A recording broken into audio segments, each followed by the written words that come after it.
This is the book of Matthew, chapter 28. Wala naman tayong natitira pa ng mga events this year except the anniversary, the starting November. So let's keep praying for this event, ating 15th anniversary. That will be on November 13. So kung natin kalilimutan yan, ihanda po natin din ang ating mga sarili, no? Maaari tayo yung mga contribution sa ating pagkain. Instead na we bring our own pagkain, yung contribution na natin tayo para na-lessen at ating mga expenses. Okay, Matthew chapter 28, verses 18 to 20. Popularly known as the Great Commission. Pero ang pangalan mo ng ating mensahe sa bagay ito is the real business of any church. The real business of any church. Matthew 28, verses 18 to 20. And Jesus came and spake unto them, saying, all power is given unto me in heaven and in earth. To give you a little background of this, when the Lord Jesus Christ was about to be taken in glory, malapit na po siya umakyat sa langit, tinito niya ang kanyang mga alagad sa isang kabundukan, verse 16, and then the 11 disciples went away to Galilee, into a mountain where Jesus had appointed them. And when they saw him, they worshipped him, but some doubted. So ito po ay sa Mount of Olives. And the Lord was talking here to His disciples in their church capacity. Hindi ko namangusap ang Panginoon sa kanyang mga alagad bilang mga apostol lamang. Dahil kung namatay na po yung mga apostol, tapos na rin po yung command na ito. Dahil namatay na kanyang mga binili ng apostol, kung iniwan ito sa kanila bilang mga apostol. Pero hindi niya ito iniwan sa kanyang mga alagad bilang apostol. Hindi iniwan niya ito sa kanyang mga disipulo bilang kanyang iglesia. So the Lord was talking here, not to individuals in their individual capacity, but in their capacity as a church or in their capacity as an institution. Kasi yun ang magagaransya ng utos na ito, ganun pa rin ang weight sa atin ngayon, dahil tayo po as a church now, here in Bethel, Taguig, isa rin tayong church, at isa tayong institution. That is why when the Lord spoke these words to them, kung gaano ito katotoo sa kanila, ganun din ito katotoo sa atin. So kung ano man yung mga salita na binitiwan ng Panginoon sa kanila 2,000 years ago, ganun din ang salita na iniiwan sa atin ng Diyos na ating Panginoon sa ating ngayon bilang iglesia dito sa Signal Village, Shahid. That is what we mean by disciples in their church capacity or the disciples as an institution. So, iniwan ito sa isang institution. Ano sinasabi sa verse 18? All power. So, itong power ito, it connotes both power. Hindi lang po ito yung power na exousia, which is authority, So, when we say power, maaaring ibig sabihin po nito ay authority o autoridad. Diba? Halaman in verse Romans chapter 13, the powers that be are ordained of God. Yung powers na tinutukoy doon ay ang autoridad. And another idea for the word power is ability. Although ang minention po dyan is the power referring to authority, pero mga kapatid, assume na yung ability, yung power which means ability, kasama yan. Bakit mga kapatid? Hindi mo magiging totoo yung I am with you always until the end of sinabi dyan? Good? Verse 20, I will be with you always until the end of the world or until the end of the age. Kung ito po ay hindi kasama itong ability. Dahil hindi po dumarating ang end of the age. Hindi po rin po dumarating ang end of the world. So, kung hindi ito iniwan, kung wala ang ability na ibibigay ng Panginoon, hindi ito makakayanan ng kanyang mga alagad. Hindi ito makakayanan ng kanyang iglesia. Napaka-demanding ng utos na ito, mga kapatid. Ang demand ng Great Commission ang ating tatrabahuin buong mundo. So, the field that we need to work is not other than this entire world. Paano po natin nasabi yan? Acts chapter 1, verse 8. Ye shall be my witnesses, both in Jerusalem, Samaria, Judea, and unto the outermost parts of the world. Pero dito sinasabi sa Mark chapter 16 and verse 15. Go ye into all the world and preach the gospel to every creature. So doon po natin nakita na hindi lang ito Jerusalem ang pinapatrabaho ng Panginoon, buong mundo. No? That is why God will include His power at His ability na ibibigay, hindi ito kailangan ng mga iglesia sa kanilang sarili lamang. Kung titignan po natin ang ating sarili nito, parang hindi mo natin kakayanin. Wala ko sa atin dito ang super yaman. Ano? Kung sa sarili lamang natin kalakasan, hindi natin matatrabaho ang buong mundo. At hanggang kailan ito pinapatrabaho ng Panginoon kapatid? Sabi niya, occupy till I come. Ito ba ginawa ng Panginoon? Hindi ba? Wala ko ang second coming, meaning tuloy-tuloy po itong komanda ito. Until the end of the age, at sabi niya, occupy till I come. That is why the word power here connotes not only authority, but also ability. Kasi ito yung napakalaking trabaho, napakalaking proyekto and it will require supernatural resources and supernatural ability para ma-perform. Ano? So, yan itong ating dapat makakita dyan sa verse 18. The all power is given unto me in heaven and in earth. So, this is the delegated authority.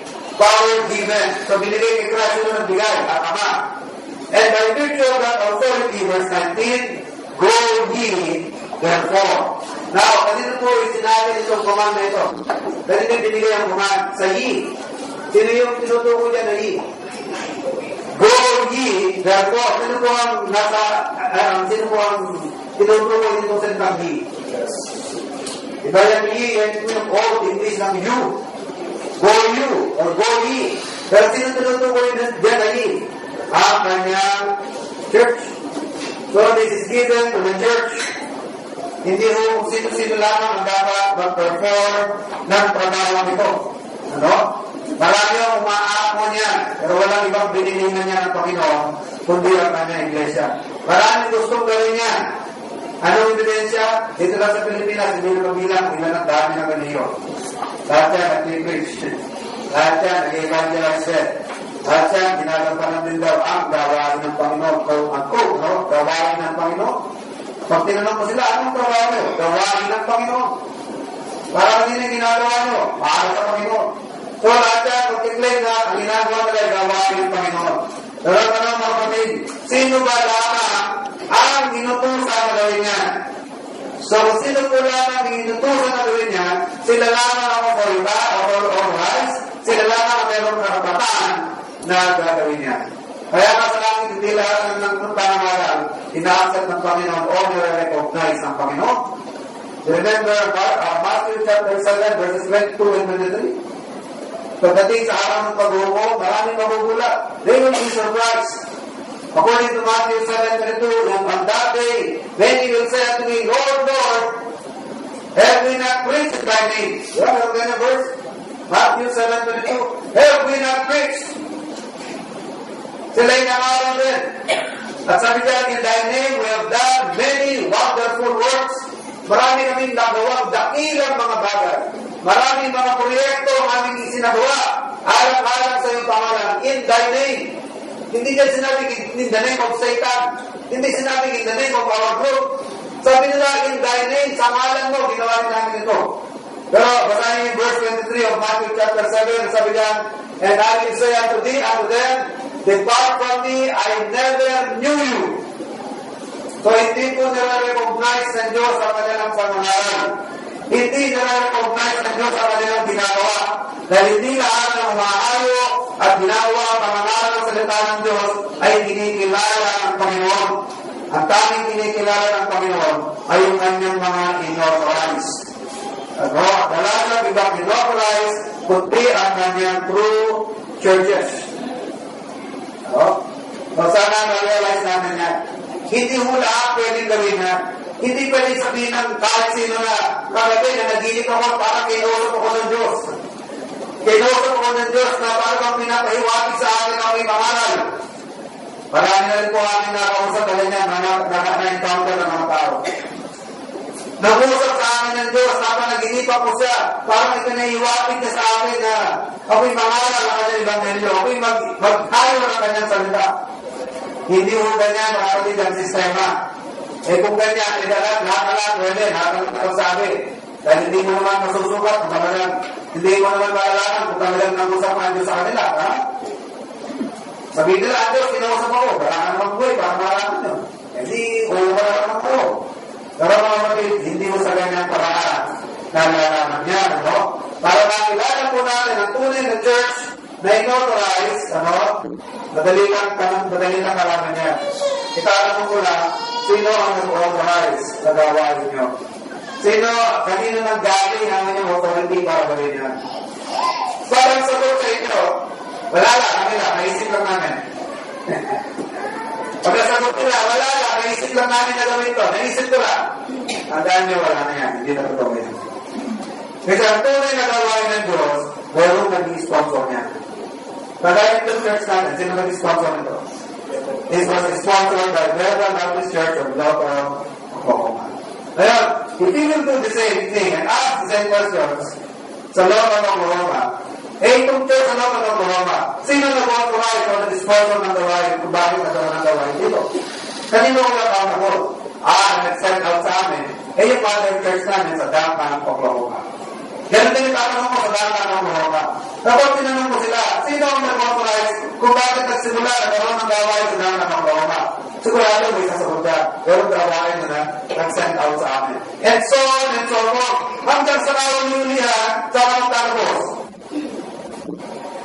Magtatapos ka sa church sa Jerusalem.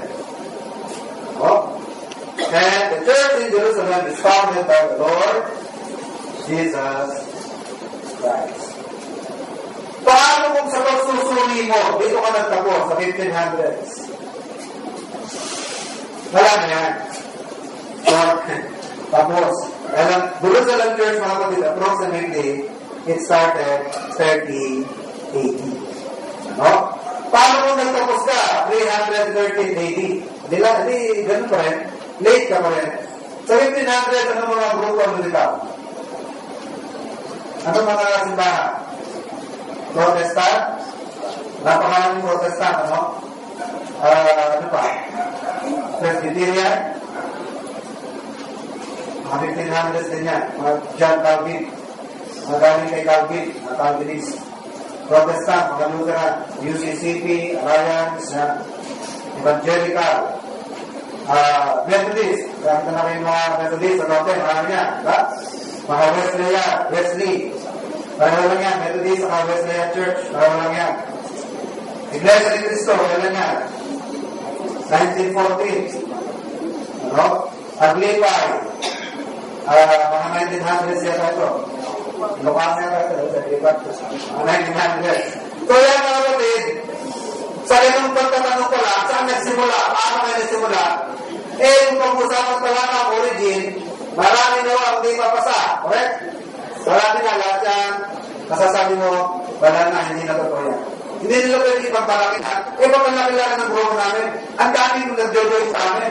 Maraming nakapag-joy sa amin. So ganito nga, dati ganito siya. Pero ngayon, nasa amin na. Ang laki-laki na namin. Million na member namin. Kasabihin mo, hindi kami totoo. Nandun po mga kapatid, hindi ito sa paramihan. Hindi mo sa paramihan ito nalalaman. Correct? Nalalaman ang pagkatotoo ng isang church kung saan ka nagsimula. Sino nagsimula ang simbahan mo? Dahil sa lahat ng simbahan, wala naman nagsimula eh. Ang Protestante, sino nagsimula niya? Si Martin Luther. Ang mga Presbyterian, sino nagsimula niya? Si John Calvin. Ang Methodist Church, mga Methodist, sino nagsimula niya? Si John Wesley, the Wesley Brothers. Sino nagsimula naman ng Jehovah's Witnesses? Si Charles Taze Russell. Sino nagsimula ng Sabadista? Si William Miller. Sinalulang yan ni Ellen G. White. What did you tell ni William Miller? Ano? Sino nagsimula ng Iglesia ni Cristo? Felix Manalo. Sino nagsimula ng dating daan? Si kapatid ng Perez. Si Soriano. Catherine Iglesia. Ano? Kung sabi na kayo, Katoliko kung nagsimula na, Constantine the Great, or sometimes it was attributed to Pope Gregory IV. Ano?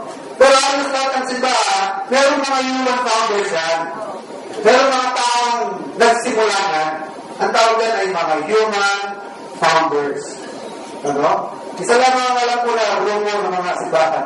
Walang inikilalang ordinary na human founder like Martin Luther or John Calvin, no? And that is the Baptist churches. Kung talagang interesado rin pag-usapan yan, baka sabihin niya, place ko lang yan, pwede natin pag-usapan yan. Pero hindi ko lang dahil baka lang ang maghapon. No?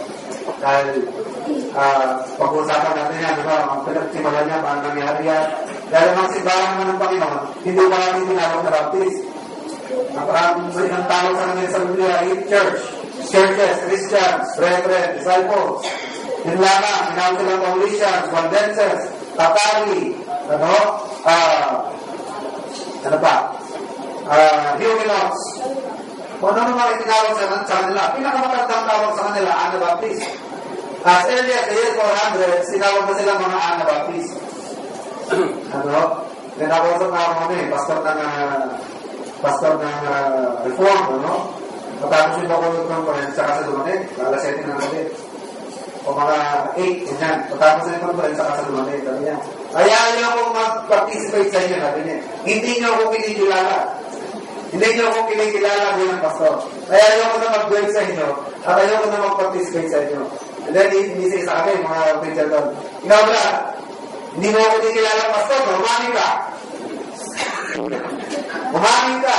Sa harapan nito, ano na sa mo? Hindi mo ako kinikilala pastor, no? Hindi mo ako kinikilala ng authority.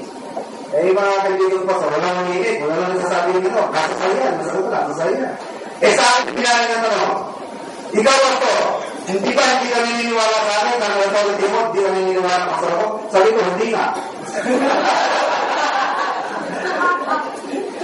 Yung pagkasabi mo, binaligan niya ito ng mga kaibigan. Sabi niya, kayo mga hypocrites kayo, mga Pharisee kayo, Hindi na ako sa lumiyan ng Pharisee. Pero a few days later, supposed to tell me ng tumawag sa akin, galit na sa akin. Galit na sa akin, okay. Sabi niya, kala ko tulit kayo. Sabi niya, kala ko tulit kayo. Sabi ko, naniniwala ako sa tulit. Sabi niya, naniniwala ako sa 5 points of the doctrines of grace. Pero hindi ako naniniwala si John Calvin ang nagturo niya. Dahil lahat ng pointers niya sa 5 points na yan, T-U-L-I-P na yan, tulit, lahat ng mga doctrines na yan, bago pa si Calvin, itinuturo na yan mga doctrines. Sabi niya, kahit kasalisayan, wala nang mababasa niya. Sabi ko, mali na yan. Si Calvin, 1500s lang yan. At early as 1100s, ang mga Waldenses, ang mga Baptist Waldenses, 1100s pa lang, nasa dokumento na nila yan, nasa Confession of Faith nila yan. Dito mahimik siya. Akala niya sa lang sa history. Sabi niya, kahit sa history, wala kang mawawala na mga Baptist ang turo niyan. Sabi ko, 1100s pa lang, pakitaan kita ng Confession of Faith. Confession of Faith ng mga Waldenses. Paniniwala na nila yung doctrine of election. Hindi si Calvin at pasimuno niyan. So mga kapatid, by just tracing the origin of churches, makikita natin, marami hindi papasahan. 30 years simula ng church sa Panginoon. At yung kanyang mga simbahan, tinawag sa iba't ibang mga pangalan. At ang pinakamatandang pangalan niya na tinawag sa kanila ay Baptist. Hanggang sa kauli-ulihan, na-drop na yung pangalan ang naiwan na lang ay tawag na Baptist. Kaya kasi sila tinawag na Baptist. Dahil tayo lang ang grupo na hindi naniniwala sa binyag ng infant. Kaya nga sabi ko dahil lamang sa issue ng baptism, ang namatay na Anabaptist, umabot ng 50 million. Ayos tao nila isang buong bansa.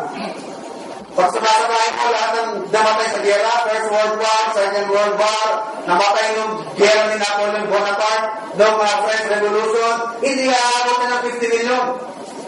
Pero ang namatay na Anabaptist, abot ng 50 million, mula year 400s, up to 1600s, yan po yung kapanahonan ng Dark Ages. 1200 years yan. 1,200 years yan. From 400s to 1600s, yan tinatawag na Dark Ages. Ano? 50 million Anabaptist na pinagpapatay. Bakit pinatay? Kasi ang religion ng araw, kontraunay ng gobyerno. Ngayon natin na uso yung separation of church and state. Ngayon lang yan. Pero dahil nagkaroon ng separation of state, or separation of church and state, na Amerika ang pasimuno niya. Ang lahat ng simbahan, kakakunahin ng gobyerno. Meron tinatawag na state religion. Ang religion ng simbahan, pang niya, pang bansa, national. Kapag ka hindi ka kabilang sa simbahan na yan, gobyerno ang pupusin sa iyo. Ganyan ang nangyari sa mga Baptist. They were persecuted. Ano? Ngayon, binigyan nila yung bata, kung maliit pa. Tapos, pag naka-encounter ng Anabaptist, sabi ng Anabaptist, hindi kami naniniwala din kasi ang binigyan sa Bible, believer. Kailangan, naisip na, nakakaintindi na. Ngayon, naging disipulo ng mga kausap na ito, mga nabinyagan ng bata, ano gagawin ng Baptist? Ibabaptize na naman. Kaya tinawag sila ng Ana Baptist. Alam niyo yung history ng Ana? The word Ana means red. Kaya tawag sa atin, rebaptizers. Actually, ang tumawag sa atin na Ana Baptist tayo, hindi tayo. Ang tumawag sa atin na Ana Baptist, yung mga hindi Baptist. Kaya tayo tinawag na Ana Baptist dahil sa ginagawa natin. Binigyan nila ng bata, binibigyan nila ng natin, binabaptismo na natin. Kapag nakakaintindi na yung tao, pag naunawaan ang gospel, tsaka natin binabaptize ulit. Kaya kung binanggap tayo mga Ana Baptist o mga re-baptizers, at tayo na often, nasasaktan ng tandaan ng simbahan. Katoliko, simbahan ng Protestante, kung nila ang gobyerno, state religion niya, religion ng bansa yan, umusigin na ng mga Baptist. At ang sa mga Baptist, kung saan na lang ng tao, pagpunta kayo ng Italy, kahit ngayon, pumunta kayo ng Italy, ipagtanongin yung tinatawag ng mga katakombs, ano? Katakombs. Yan po, mga tunay na lugar yan, mga kanyan yan sa ilalim ng Rome. Actually, may silang ng araw yan, pero dahil sa inuusig ng mga Kristiyano, ang ginawa ng mga Kristiyano, in-extend yan. Halos, baka aamot na ang kalahati ng mundo kung pinagbuntong mo yan. Binasuro, baka exaggerated ako, no? Pero napakahaba niya. Aabot na mga 500 miles yan. Ano? Napakahaba ng mga tunnels niya. Palalim na palalim. Minsan, 3 palapag sa lalim ng lupa. Dahil, mga kapatid, there is no freedom of religion. Pag hindi ka katoliko, patay ka. Rome pa, what is Rome? Rome is the capital of Catholic Church, diba? Roman Catholic Church. Yan ang kapitolyo niya. Nag-iwalay na yung katoliko nung sunod na panahon, nagkaroon ng Orthodox Catholic at Roman Catholic. Yung Orthodox Catholic, ang naging capital niya is Constantinople, kung hindi ko nagkakalit. Constantinople. Marami niyan dati sa Russia, yung mga Orthodox Catholic. Pero pinakasikat, nagtagal ng gusto, ito mga Roman Catholic. At walang freedom of religion sa Italy. Kaya pag hindi ka Baptist, pag hindi ka Katoliko, patay ka, umusigin ka. Kaya usaan natin na nagtago din sa mga katakombs, ano? Meron nga isang captain, ano, ng Roman Army. Kauusin niya na kauusin sa mga Kristiyano, hanggang sa ilalim ng katakombs. Hanggang pati siya naging Kristiyano na rin. Meron kang isang, hindi ka magkakaroon pa ng Roman Coliseum. Nakikita niyo ba sa postcard yung Roman Coliseum? Ano yan parang malaki na sa alam yan kasi ang seating capacity niya, maabot na 25,000. Ang alam niya kaya hanggang 22 yan, ang maximum yan. Yun, maabot ng 25,000 seating capacity. Hanggang ngayon, nakatayo po yung Roman Coliseum yan. Ruins na lang. Ano? Pero nandun pa rin siya. Yan kapatid, ginamit yan parang theater. Wala naman sila pang sinanong theater yan. Pero sa rin naman nanonood sila ng mga entertainment namin, nagpapatawa, may nagdadrama, hindi. Ang ginagawa nila, yung mga Christians, yung ginang Christian yan, by the hundreds, by 50s, nilalagay sa gitna ng arena. Tapos magpapakawala sila ng mga gutog na mga hayop. O kung minsan, Maglalabas sila ng mga gladiator. Kung naman nyo kay Russell Crowe yung gladiator, yan, inilalaban sila sa mga gladiator. O ginagawa sila ng gladiator. O kaya, butihisan sila ng balat ng hayop. Ilayang sila ng balat ng hayop, tapos papakawala nila yung leon, papakawala sila ng tigre, hanggang sa malapas sila. Kaya basahin yung Hebrews chapter 11, naging panoorin sila ng sanlibutan. Sila yung pinapanood naman ng mga taga-Rome. Naging entertainment sila. Naging way of entertainment. Kaya ilan na naman tayo mga kapatid? 50 million. Meron mga Christian, nagtago sa mga katapong, sa iba, sa mga liblig na lugar, sa kabulugan ng Alps, sa Switzerland, sa Waldenses. Minsan sa Alps, minsan sa mga Bali, sa mga liblig na, malayo na. Pero hinahating sila na kagaya ng baboy na mo, kagaya ng usa. Pag nakakita ng Anabaptist, pwede mo pakayin. O rice cooker ka, basta Anabaptist ang babakayin mo. Kaya mabot yan ng 50 million. Ano?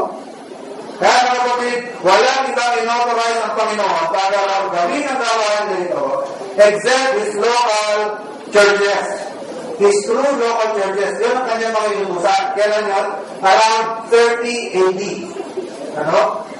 Kaya wala yung makakonfuse na bakit napakarami ngayon ang gumagawa niya. Lahat yan nag-claim, ginagawa nila ang trabaho ng Diyos. Pag tinanong ko sino nag-authorize sa inyo, pagkasagot sa inyo, yung itaas. Galing sa taas ang aming utos. Wala na yun, i-cross out na din yun. Hindi naman totoo yun. Dapat ang sagot, sino nag-authorize sa inyo, yung mother church namin. Sinend out namin ang mother church namin. Pero kahit na sinend out ng mother church, yung mother church yun, sino nag-send out?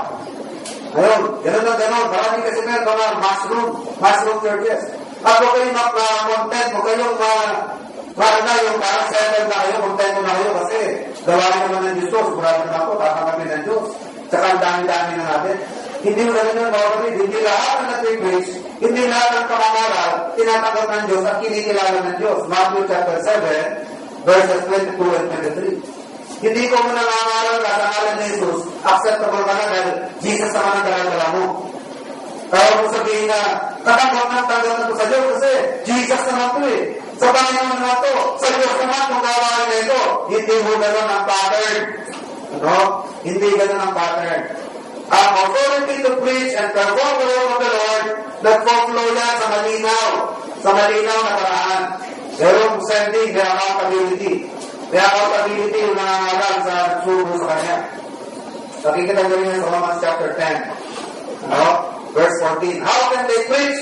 How can they believe on whom they have not heard? How can they hear about Him if Christ is not preached? And how can they preach if there is no preacher? And how can they preach if they are not sent? Andun pa rin yan, kailangan may sending. Pero nagsasend doon sa preacher. Okay? So we will hear of the demand of the world today in churches kung ano po mga in-expect ngayon sa churches. Akala nila ang trabaho ng church, kawang-kawa. Ayang church na ito, parang sa kawang-kawa. Mag-football, ng mga relief, mag-feeding. Ang demand sa church ngayon, education, kailangan simbahan nag-educate. Pero mga kapatid, dito sa binasa natin, nalinaw kung ano ba ang business talaga ng church. That's why the title of our message is The Real Business of a Church, verse 19. Ano ang business ng church? Go ye therefore and teach all nations, baptizing them in the name of the Father, and of the Son, and of the Holy Ghost. And then number 20, teaching them to observe all things whatsoever I have commanded you, and lo, I am with you always, even unto the end of the world. Ito yung tinatawag na Great Commission. No? So, malinaw ang kapatid ang layunin ng simbahan. Hindi ito para sa layunin ng magtatag na kung ano ng mga activity na para sa kawang gawa. Pwede itong i-adapt ng simbahan, pero hindi ito ang pangunahin. Hindi tayo tinatag ng Diyos para mag-educate ng mundo. Ano? Binigyan sa eskwelahan. It is primarily first to make disciples. Make disciples by preaching the gospel of Christ. And then, sumunod dyan, yung mga magiging disipulo must be baptized, baptism. And then, ano susunod mga kapatid? Teach to observe. Ano yung observe? Hindi mo mag-observe. Kasi sabihin ng observe, perform. Sabi sa verse, whatsoever I have commanded. Turuan ninyong ganapin lahat ang aming iniuutos. Teach them to observe all things whatsoever I have commanded, and lo, I am with you always unto the end of the age. At ito mga kapatid, hindi dapat nire-reverse. Hindi yung pinagpapalit-palit yan. Hindi yung bago palang Kristiyano, tinuturuan mo na agad yung observe ang tithing. Hindi yung bisita ka lang, Brad, nagtatrabaho ka ba? Working ka ba? Willing ko, mag-donate ka ng 1,000 o 500, ha? Maglalako ka rin ka ng 500. O, bisita ka lang, hindi mo pa alam kung Kristiyano o hindi. Tutupahan mo na ng mag-tithe, linggo. Tama na nagtatay ng tao. Pero mga kapatid, kailangan ito muna ang lalaman ng tao. Okay? Kaligtasan muna. Hindi pa nga sumana ng palawaya, tinuturuan mo na siya to observe all things whatsoever I commanded. Sasabihin mo sa kanya, dapat ganito ang pananamit mo, dapat ganito ang bukid mo, dapat ganito ang asta mo, dapat ganito ang ugali mo, dapat ganito ang ginagawa mo. Eh, hindi pa nga Kristiyano yung tao. Ano nangyayari sa'yo? Binabalitan mo yung proper sequence. Ano? Napagdadabol-dabol mo. Mas inuupo yung nakakawali. Kasi yung pinapagawa mo, that is already teaching to observe all things whatsoever and commanded. Pero mga kapatid, sa isang bagong bisita, o sa isang bagong kakilala sa prospect, ito dapat ang dapat mo na mangyari sa kanya, no? For him to become a disciple of Christ by him learning about the gospel of Christ. Kapag na-convince ka na siya nga ialagay na ng Panginoon, na-convince ka na siya isang disipulo ng Panginoon, natatapatayan na siya. Tsaka mo siya i-encourage sa baptism. At pagka nas-baptism na siya, nabaptize na siya, united na siya into a private church, tsaka mo siya ngayon lubuhan kung anong dapat na gagawin bilang isang bagong mga bilang isang Kristiyano. At kaya mga kapatid, hindi dapat yan pinagpapalit-palit. Kaya sa unang prospect pala, makausap ko na mga tao, dapat ibanghelyo natin i-expose sa tao mo. Okay? Verse 19, go ye therefore, and teach all nations, baptizing them in the name of the Father, and of the Son, and of the Holy Ghost, teaching them to observe all things. So yan po ang pangunahin, make disciple, baptize, and then teaching them to observe. Huwag mo natin pagpapalit-palitin niya. Ngayon, kailangan ka lang pag-decide ng ibang ministries, but not at the expense of these three. Pero kasi mga ibang churches, nagaganda ng mga ng ministry, pagdating dito, nakalimutan na yung disciples. Ang laki-laki ng pondo na na-allocate pagdating sa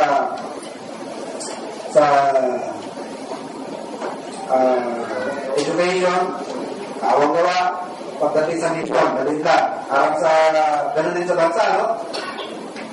Nakakalungkot yung mga budget sa education, nababawasan pa yata. Kaya ba taga-UP, nabawala na yan. Kaya sa ranking, parang bumababa na sa ranking sa pinaka-matinic school sa buong mundo. Kung kamilang ng UP ngayon. Wala na sa first 500, bumababa pa sila sa ranking, ano? Kasi nga, bakit? Kulang na sa pondo tinawanan ka ng pondo Kaya tuloy, pupunti na yung eskola. Tapos yung mga teachers, hindi na masyadong masunod ng maganda, gagawin niya, yung pamilya niya, di ba? Alang sa pagiging nationalistic po, di ba niya mabuto? Sa totoo lang, kaya maraming nasa niya, for survival reason also. May pamilya rin yan hindi na kaya ng sahod. Mas lang yung order sa Lasal. Mas lang yung order sa Tidayo. Dito ka na sa kalaki sahod, di ba? Ngayon, konti ang pondo, hindi na masyadong mag-aaral. Di ba ang UP, marami na sa UP yung mautak, pero hindi na kaya mag-aaral. Kaya nga, government subsidized para matulungan silang makapag-aaral. Alala ko yung sa iba ng kwento na. Nagkwento sa akin na, ni-small yung UP, Isang class din na school yung nag-comment din sa internet. Ang ginawa ng taga-UP, sinagot. Alam ko, wala naman magagaling. Kami, ni-school ko, ikaw nga, yung grammar mo, palpak ka. Hindi sa isang inyong grammar ng mga document galing sa sikat na school. Hanggang sa umaga ng umaga, anong ministry, dumami ng dumami. Tinitingnan nila yung UP, maraming matatalino sa UP. Ano? Hindi ba lang na marami sa naging mga states na natin, mga UP graduate? Marami sa mga politicians, di ba? Pati mga rebelde. Pati ba marami sa rebelde, matatalino? Punta kayo sa mundo, kung sabi niyo mga rebelde doon, makala niyo mga magsasaka lang yun? Marami doon, mga nagaling ng UP. Magagaling ng mag-English. Ano? So, gano'n nangyayari, mga kapatid, ano? Na nasaside track sa ibang ministry. Dapat mga kapatid, kung magagap tayo ng ibang ministry, huwag natin nakalimutan ang pangunahing ministry ng simbahan. Because this is the real ministry of the church. Ito ang real business ng church. Hindi yung kung ano-ano. Kaya, kapag ka hindi yan tinatahan ng simbahan, wala tayong involvement sa mission. Ano? Hindi na tayo nagdi-disciple ng new converts. Walang teaching ministry. Walang paghayo para ikalang ang Ebanghelyo. Naliliis na ho ng direksyon ng simbahan. Dapat bumalik na ang tamang direksyon, no? Kaya the Lord let us, this passage in Matthew 28 to guide us. Ang nakakalamot lang ang mga kapatid sa ngayon, marami ang mali na ang motibo, no? Mali na ang motibo sa pag-join sa church. Ano? Supposed to be we join the church, we join the church para ma-maintain ang worship ng Panginoon. Ano? To sustain its worship and to engage ourselves in this effort. Yan ang dalawang pangunahin kung bakit tinatawag ng Iglesia. For worship and for world evangelism. Kaso nga lang, sa ngayon, marami ang mali na po ang motive kung bakit nandun sa church. Meron nandun sa isang church dahil kasi sikat na simbahan na yan eh. Pagkanya na ako sa join sa simbahan na yan, sikat din ako. Ano, kilala, may influensya. Dito sa Taguig, ano na sikat na group dito? Merong sikat ngayon dyan sa Global City. No? Mahilaman na mga nagdito dyan. Ano, pag linggo, dahil napakaipit na mga lugar dyan, diba, sa global. Pero pag linggo, wala sila pagawa. Nagpapalang yung mga sasakyan, puro pato. Diba, dahil sa kamahalan na kanya birthday. Ano yung British? Ang pangasin ba? Every nation? Every nation, diba? Ang haga ng gilaya na ang gaganda na ng mga sasakyan niya. Kapag minsan, namin na po naman ako, saan ka-join the church? Kung kami, nagsisimba saan sa global, sa Dapot, saan doon? Every nation, may halong ano yan. So, ano yan? Class yan. Kabila ka ng mga class. Mayaman nagsisimba yan. Ano? Nasasakyan ba? Ngayon mga kapatid, pagka tayo nag-join ng church, yan ang ating kina-consider. Baptist ba yan? Sa batong bayan. Baptist, tatanungin ano? Sa may simbahan mo. Diba usually ang Baptist, kung sala, karagarahin. Sila ka mga simbahan ng Baptist, diba? Ang hirap naman hanapin ng simbahan niyo. Bakit? Hindi malam kung saan sulong, para sa lugar. Hindi kilala. Kahit nga si Sister Marlene, nag-apply din sa NBI, no? Kasi mag-apply na sila buong pamilya. Pinarasa agad, ano? Kahit din sa faith, pagpipil na sa religion, wala kang Baptist yun eh. Diba? Pagpipil na tayo ng religion. Ano na mga pamimilihan? Catholic, Protestant, wala na ng Baptist, sa Iglesia, wala. Lumalala sa others. Hindi nga kilala. Hindi kilala.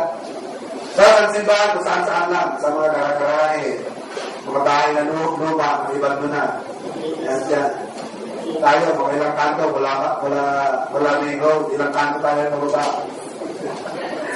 Pagdating mo ko yan, wala pang istruktura ng mga simbahan, parang bahay rin. Alala ko kung saan, nandiyan ako, may kumakatok. Nag-aalok ng energy saver. Kahit kung simbahan nyo, simbahan pala yan. Hindi nga mahal naman simbahan. Pero simbahan, hindi nyo maraming na namin, no? May tarapulin nyo ng Betel Baptist. Ay, sa'yo na. Hindi mo magkama ng simbahan, no? So, mga kapatid, some people join the church for a wrong motive. Ang motive nila is para maging sikat din. Kasi, kailangan mo mag-join sa sikat na simbahan sa kilala. least kasama mo sa mga kilala. So, ganun ang purpose, no? Sometimes, the purpose is for economic, no? Economic purposes. Baka maraming member dyan, marami akong matadownline. Ano ko dito, networking. Marami akong matadownline dito, maraming member dito. Maniyakan, alala mo yung pastor, no? Sabi niya, Brad, wala ka ba sa in-house house natin? Wala mo, bro. Ano ba kapag mo na? Iba gaganda ng bahay? Nagpasal gaganda ng bahay? Oo, ayun ngayon, kung gaganda ng bahay. Pag natin sa church yan, malaki price natin. Kaya lang na-convert natin sa church, malaki price natin yan. Pero pati pastor, no? Bali motibo. Gusto niya kayo mag-join sa church niya, is for economic reason. For economic reason. Bali, una pa kapatid, masyadong cheap yun. Masyadong cheap na motive mo bakit mag-join ng church. It is not for prestige. It is not for economic purpose, no? And some, ang kanilang motive is what? Entertainment. Entertainment. Kaya maraming hindi na-indulge sa Baptist Church. Masaya ba sa misyon? Tinatanong ko yan. Ano ba ito? Silent night or during the world? Yan ang tanong eh. Anong silent night during the world? During the world, masaya ka. Ano yung parang? Hindi mo kami during the world. Silent night kami. Ay, silent night. Tumasala, piano lang. Tapos, manamangay. Ano? Wala tayong ipapalakpakan na may dancing dito sa harap. Wala tayo, no? Ito sa inyo, parang patay. Parang patay ang gagawa ninyo. Walang buhay. Silent night. Pagkakita sa amin, joy to the world. Masaya to. Maraming entertainment. Kaya nyo, dahil ang kapatid na dito sa simbahan natin, maraming hindi na-attract sa atin. Gusto nila yung kompleto, alam ginanit na sa Pangulo, kompleto. Wala umpisa ng dulo. Puro equipment yan. Kompleto ng drum set, kompleto ng lahat ng mga equipment, ay masaya. Gusto nila masaya.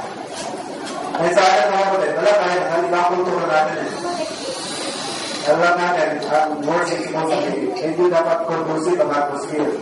Pero kasi atmosphere natin, parang hindi sa conducive for worship. Pag sinabi kasi worship, maraming involved sa worship, isa rin, meditation eh. Hindi naman yung worship, nakasubasok ka sa semento na nakatuwa, diba yung Muslim. Hindi yun ang worship eh. Hindi primarily lang explain ang worship. Hindi mo kailangan nakakasama ngayon mo o kumakanta ka ng malakas. Hindi yun eh. Ang worship din sa isip, nalala niyo John chapter 4 verse 24, God is a spirit, and they that worship Him must worship Him in spirit and in truth. Saan ba yung truth? Dito yun eh, sa isip yun eh. Yan-meditate mo yung truth. Dahil yung spirit, sa attitude yun eh. Worship in the spirit, that is in your attitude. Yung worshipful attitude mo. Not necessarily in your posture. Ano? Habang nakaupo ka, nakikinig ka, minameditate mo ang katotohanan ng Diyos, you are already worshiping. Pag-upisa pa lang ng kantahan, minameditate yung lyrics ng hymnals namin, hymnal natin, hindi ko magpapalit yan. Kahit na 300 years old na marami dyan, 400 years old na nakakanta yan, kahit ulit-ulit yan, napaka katotohanan yan. Napaka-biblical na mga sinasabi ng songs yan. Sample lang ako yun, yung song na I know whom I have believed. Wait, verse na, I know not how the Spirit moves, convincing men of sin, revealing Jesus to the world, creating faith in Him. Di ba? Pero, line na yan. I know not how the Spirit moves, convincing men of sin, revealing Jesus through the world, creating faith in Him. Ano pong doctrine dyan? Hindi tao ang nag-produce ng faith. Ang Holy Spirit ang nag-create ng faith sa tao. And that is in exact alignment to Ephesians chapter 12 verse 8. Ang sabi ng Ephesians 2:8, by grace you are saved through faith, and that faith is not of yourself, it is the gift of God. Saan nagagaling ang gift? James 1:18 and James 1:17, every good gift and every perfect gift comes from above and cometh down from the Father of lights, with whom is no variableness nor shadow of turning. Gaano ka-accurate yung song na yan? Napaka-accurate niya. The Holy Spirit creates faith in man. Ang mga Espiritu ang nagpo-produce ng pananampalataya. Hindi ang tao ang nagpo-produce ng pananampalataya sa sarili niya. Grabe kaya yung mga lyrics niya, no? Unlike yung mga contemporary songs ngayon, ulit-ulit lang yung stanza pero wala masyadong substance. Tama? Ang mga lyrics sa mga contemporary music ngayon, walang masyadong substance. Ulit-ulit lang. Basta po-promote yung ganda ng kanta, yung tono, hindi yung message ng kanta. Tayo after tayo sa message. Gano'ng katindi yung mga message niya? Napaka-budigan ang mga message niya. Meron tayo sa ugan na He included me, di ba? Before I won to God loved me then. Ano yan? Alay na naman yan sa Ephesians 1:4. According as He has chosen us in Him before the foundation of the world. Napaka-biblical, napaka-doctrinally accurate kahit ang mga kanta po natin. Kaya hindi mo natin ipagpapalit yan. Kaya okay na sa atin ang silent night. Okay na yan. Kahit pa paano, meron naman tayong mga rock dito eh. Yung rock of ages. Pero tayo naman tayo nandito ng rugged, yung old rugged cross. Pero ang tono niya, silent night pa rin. Ang pa rin ang bagsak, ano? Old rugged cross, rock of ages lang. So, why do some people join the church? For entertainment reason. Masaya ba sa inyo? Marami ba kayong mga activity dyan? May mga event kayo? And ako, papapalis ang lalo nyo dito sa amin. Ano? Pangako naman dito, entertainment. Walang entertainment dito. Marami ditong oras, tinutulog sa preaching. Wala masyadong mga entertainment. Kasi ang mga sikat na preacher ngayon, he can make people cry, he can make people laugh. Magaling ka magpatawa, magaling ka mag-entertain. Wala ganun dito. Oo. Kung yan ang hanap natin, tapos wala na kayo kumanta. Andun si Jose, Wally, Tito Nick and Joey, magaling mag-entertain, magaling magpatawa. Pero sa simbahan, hindi ka naman, kaya Word of God ang pinapromote dito. Maraming oras service, ini-spend sa preaching of the Word of God. So some people, their motive is for entertainment, some is for economic, para magkaroon ng hanap buhay. Pero meron ganyan simbahan, yung kanilang, ang isang pang enggan nila yung mga magbibig sa kanila, kanibigyan ng trabaho. Ito kay sa amin, bibigyan natin ng trabaho. Pero ganyan, alam-alam ni Brother yan. Sigurado, garanti dyan, kakatrabaho ka, pagka dito ka nag-join sa church namin. Kaya marami na yung ganyo. Oo, kahit anong trabaho, kung ako mas magkano mamili, magkakatrabaho ka. Basta mag-join ka lang sa church na yan. Pero kung alam na rin dyan si Bahan. Marami silang connections.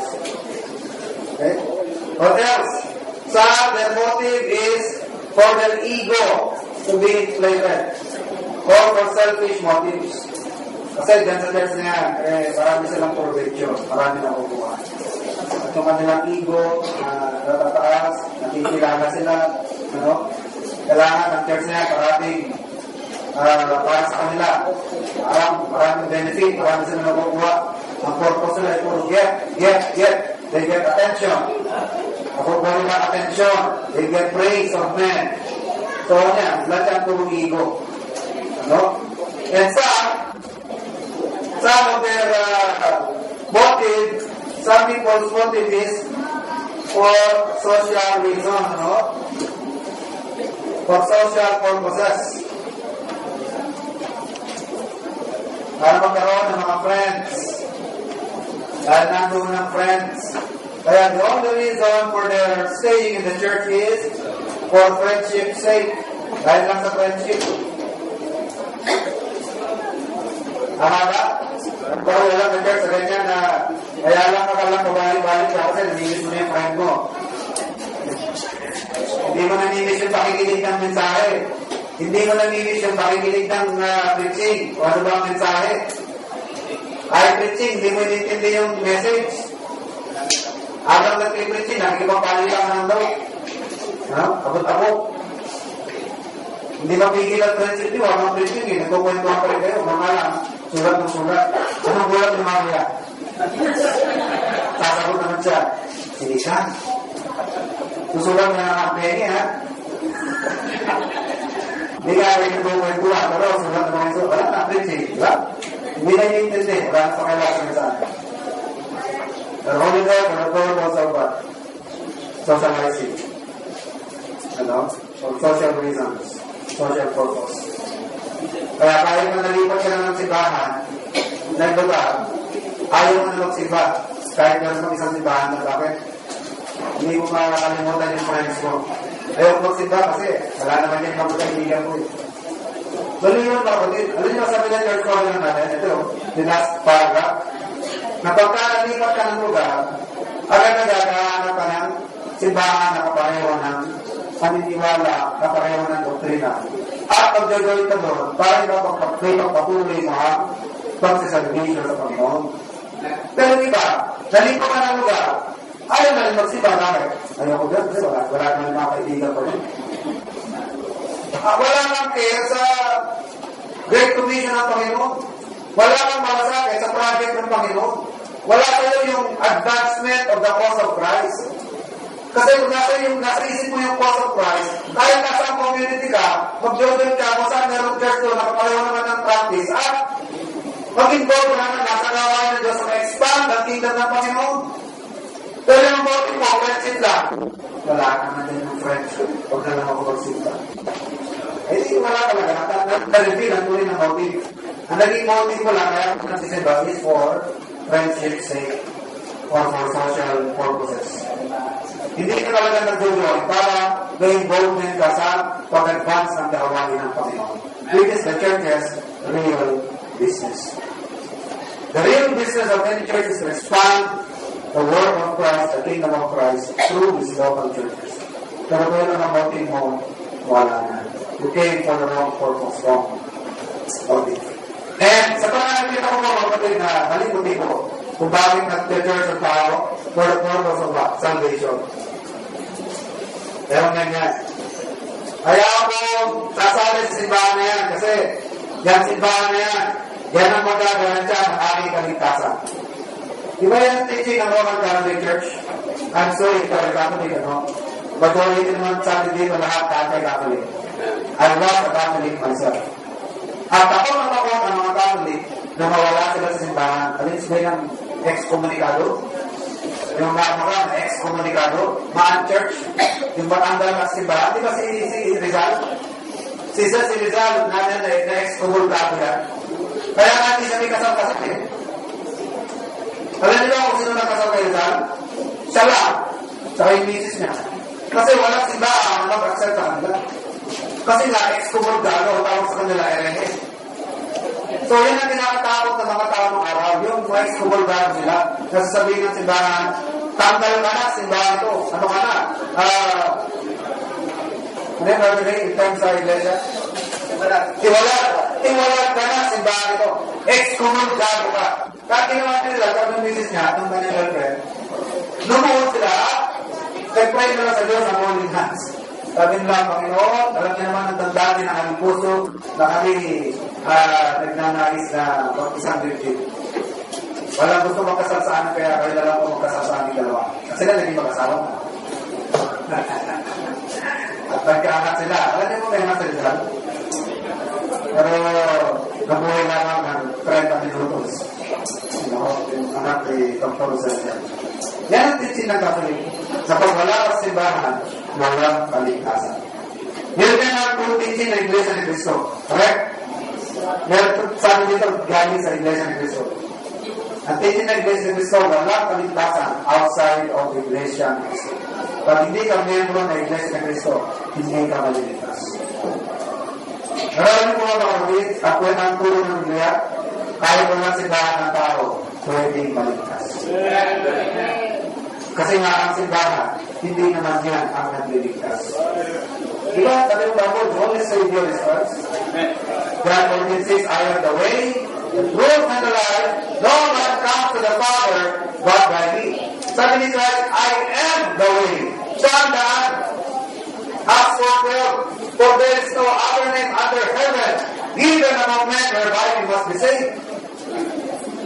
1 Timothy 2:5. For there is only one mediator between God and man, the man Christ Jesus. Isa lang ang pwedeng mamagitan sa atin, sa Diyos at sa tao, at yan ang Panginoong Jesus. And another proof, kapatid, sa Old Testament, wala namang simbahan ng Old Testament. Diba? Old Testament saints, maraming mga Old Testament saints. Na nung Old Testament time, wala pa namang church, pero sila, mga ligtas siya, nasa langit yan. Kagaya ni David, si Prophet Daniel. Sabi ni Daniel sa chapter 12, in the last days, I will stand in my lap. Ibig sabihin, mag-resurrect siya. At nandun siya sa kingdom ng Panginoon. Pero hindi siya belong sa church. Wala sa simbahan. Pero pupunta siya ng langit. Ganun din nasabi ni Job.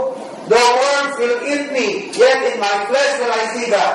Kahit na siya kainin pa ng uod sa kanyang kamatayan, balang araw nakikita niya rin ng Diyos sa mukha na meron na siyang bagong katawan. Si Job, nagsasabing Christian siya, pero hindi siya join sa church, wala pang church Old Testament. Yan ay nagpapatunay na walang kinalaman ng simbahan, yung church membership sa kaligtasan ng tao. Kahit si John the Baptist mismo, ng Tagabautismo, ay hindi rin kasama sa church. Pero siya po ay isang suno ng Diyos. Isa siya ang makita ng palataya. Yun nga lang, nakakawag sa kasama niya sa Bible, He is the least in the kingdom of heaven. Sa lupa, wala nang dahil ang ilang John the Baptist. Pero sa langit, according to the Bible, He is the least in heaven. But one thing is there. Nakala nito, He is in heaven. He is in heaven. Walang simbahan, walang baptism.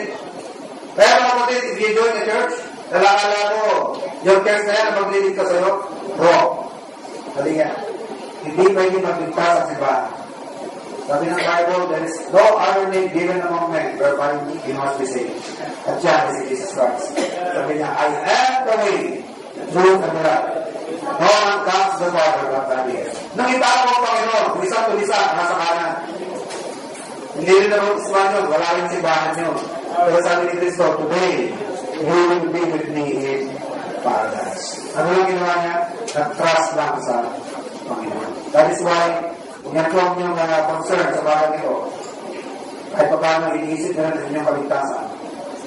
Kung iniisip nyo na makakanta niya sa may church membership kayo, may church kayo na nililangan, wala ko sa church membership ang kaligtasan. Na kay Cristo lang. Okay, tayo manalangin, dito kung tayo pinikit. Tumayo po tayo lahat sa ating pagkakataon sa ating manalangin. Let's pray. Heavenly Father, we thank you so much for the time we've spent in studying your word. Salamat naman sa araw ng salita namin na pakinggan. Salamat naman na pagkaman napaka-importante ng yung simbahan. And yet, pinakilala niyo ito sa amin naman na hindi ito ang siligtas, kundi ang Panginoon Jesus. Sunod niyo po naman na ito ay matutuhan ng bawat isa sa amin, lalo na po na meron sa aming kalagitnaan.